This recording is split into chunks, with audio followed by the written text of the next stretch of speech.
नमस्कार दोस्तों, मैं जो आपका स्वागत करता हूं हमारे इस चैनल सटीक परामर्श में। और देखिए, ये जो न्यूज़ है तंबाकू से रिलेटेड न्यूज़ है जो आया है मार्केट में। तो हम लोग इसके लाइसेंस का काम करते हैं, बहुत सारे इवेंट में इसका लाइसेंस और बाकी चीज़ें बनवाते हैं। तो उसके लिए इस टॉपिक पर थोड़ा सा बात करना ज़रूरी था। अब ये देखिए, हेडिंग है कि तंबाकू पर पूर्ण प्रतिबंध। अब कौन से तंबाकू, कैसे तंबाकू और किस राज्य में है, ये थोड़ा आपको बता दें ताकि मान लीजिए आप अपने अनुसार काम कर पाएँ। अब ये देखिए, 22 जनवरी का डिसीजन है और आज आपका 23 जनवरी है। तो इसमें जो है उड़ीसा की गवर्नमेंट जो है ने ये फैसला सुनाया है और उड़ीसा के सरकार ने तंबाकू और पान मसालों को लेकर बड़ा फैसला लिया है। अब उड़ीसा में बीड़ी, सिगरेट, गुटखा, तंबाकू, खैनी, जर्दा समेत सभी पदार्थों पर बैन लगा दिया गया है। इसके प्रोडक्शन, पैकेजिंग, डिस्ट्रीब्यूशन और बेचने पर भी राज्य में प्रतिबंध लगा दिया गया है। राज्य के स्वास्थ्य विभाग ने अधिसूचना जारी कर ये नियम को लागू किया है। अब देखिए, इसका फ़ायदा नुकसान दोनों ही होता है। खासकर मान लीजिए ज़्यादातर इसमें हवाला दिया गया है कि कैंसर हो रहा है या बाकी चीज़ें हो रही हैं। तो बहुत सारी चीज़ें कैंसर के कारण है। बहुत जगह ऐसा है कि दूध दही खाने से भी, मिठाई खाने से भी कैंसर हो रहा है। बहुत सारा ऐसा आइटम है, आप चेक कीजिएगा, जिसको खाने से कैंसर हो रहा है। शराब पीने से भी लीवर ख़राब हो रहा है। बहुत सारी चीज़ें हो रही हैं। अब सरकार भी चलती है तो बहुत सारी चीज़ें अच्छी भी होती है तो ख़राब भी होती है। मगर ये एक तरह से मान लीजिए गवर्नमेंट का एक्सक्यूज़ है।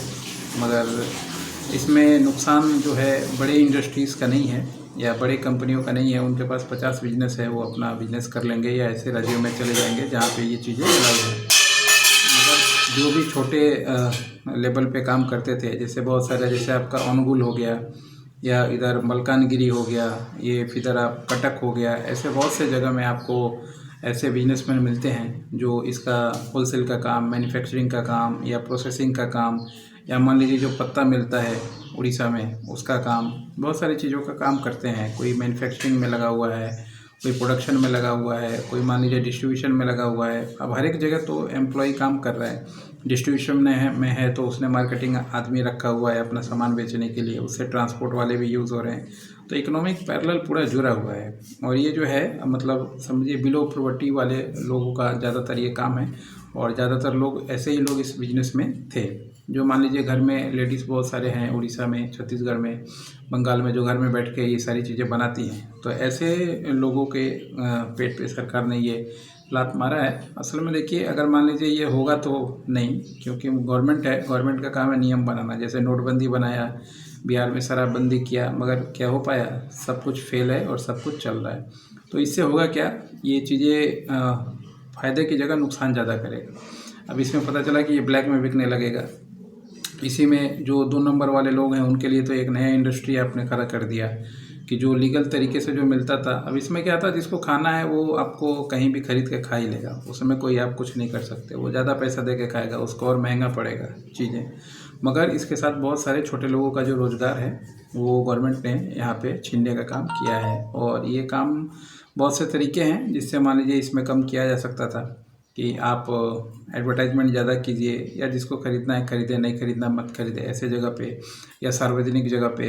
ऐसा कुछ नियम बहुत सारा है जो इसमें बनाया जा सकता था, या जो इसका कंटेंट होता है उसमें आप नॉर्मल चीज़ें बनाइए, ऐसी चीज़ें आप कर सकते थे। मगर इन्होंने क्या किया, एक ही साथ सारा चीज़ को आपस में मिला दिया और इसका बंद कर दिया। तो सरकार ने बंद किया, अनाउंसमेंट किया, ठीक है। अब देखते हैं पब्लिक इसको क्या मानती है कि नहीं मानती है। मैक्सिमम जगह पे तो ये सब चीज़ सिर्फ ढकोसलाबाजी बन के ही रह जाता है। जैसे आप बिहार में जाएं तो शराबबंदी भले ही नीतीश कुमार अपना पीठ थपथपा रहे हैं, मगर हर एक जगह मिल रहा है।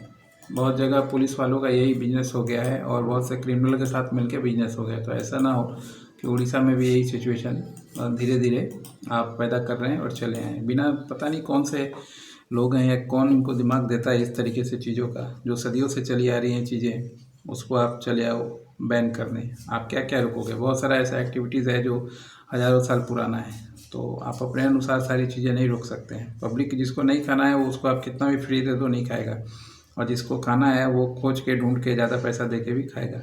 अब देखते हैं इसका असर क्या होता है, कितने दिन ये सरकार रहती है और लागू कर पाती है कि नहीं कर पाती है। अनाउंसमेंट करना अलग मुद्दा है, लागू करना अलग मुद्दा है। मगर फ़िलहाल जो भी बिजनेसमैन हैं इससे रिलेटेड, पैकिंग से रिलेटेड, पैकिंग में मान लीजिए प्लास्टिक लगता है, पॉलीथीन लगता है, कागज़ लगता है, लेबर लगता है, बहुत सारे लोगों का जो गवर्नमेंट जॉब तो दे नहीं पा रही है और ऊपर से ये सब चीज़ें करके और भी बेरोज़गारी को समझिए तो बढ़ा ही रही है। आपका क्या विचार है देखिएगा, क्योंकि इससे ऑनगोइंग बहुत सारे बिजनेसमैन हैं जिनका चलता फिरता काम जो है एक दिन में सरकार ने ठप कर दिया। आज के लिए इतना ही। नमस्कार।